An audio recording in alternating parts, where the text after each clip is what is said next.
চিংড়ি মাছের বড়ার রেসিপি। আসসালামু আলাইকুম। এই যে এখানে কিছু আপনার গুঁড়া চিংড়ি লইলাম, একবার পায়ে পরিষ্কার করি এগুলো রেডি করে লইলাম। এরপরে লইম কিছু অ্যাঙ্কার ডাইল। এই যে এখানে কিছু অ্যাঙ্কার ডাইল আমি 2-3 ঘন্টা আগে ভিজে থুই দিছি। এগুলারে একটা ব্লান্ডারে দিয়ে দিলাম, কয়টা কাঁচামরিচ দিলাম। এই জায়গায় কোনো পানি দিয়ে ব্যবহার করতাম না। এরপরে কাঁচামরিচের পরে রসুন দিলাম কষ, দেশি রসুন।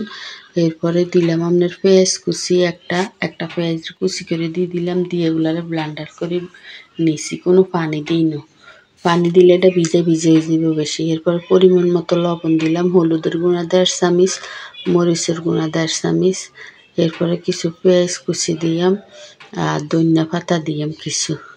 শীতকালে ধনিয়া পাতা সব রেসিপির মধ্যে ভালো লাগে দিলে, শীতের সিজন। এরপরে এগুলারা হাত দিয়ে ভালো করে চটকা মাখে নিয়ে আপনারা চাইলে কিছু জিরার গুঁড়ি দিতে পারেন, যারা জিরা পছন্দ করেন। আমি জিরা খাই না তো বেশি, এটার লাই কম দিই। সব তরকারিতে আমি জিরা খাই না।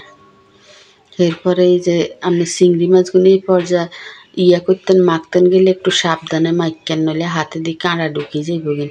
চাইলে চেষ্টা করি আপনারা করিয়েন কাঁটা চামচ দিয়ে, আর নইলে একটা বড় চামচ দিয়ে করে লইয়েন।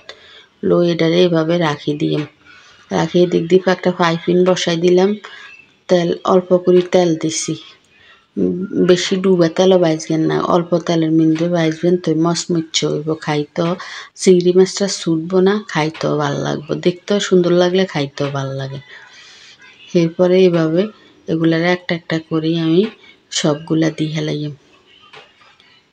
এই যে 3টা দিলাম, আর বাকিগুলা সবগুলা দিই এভাবে উল্টা পাল্টায় যতক্ষণ পর্যন্ত এই কম তেলের মধ্যে একবারে মশমশা করে ভাজি নিতে হইব।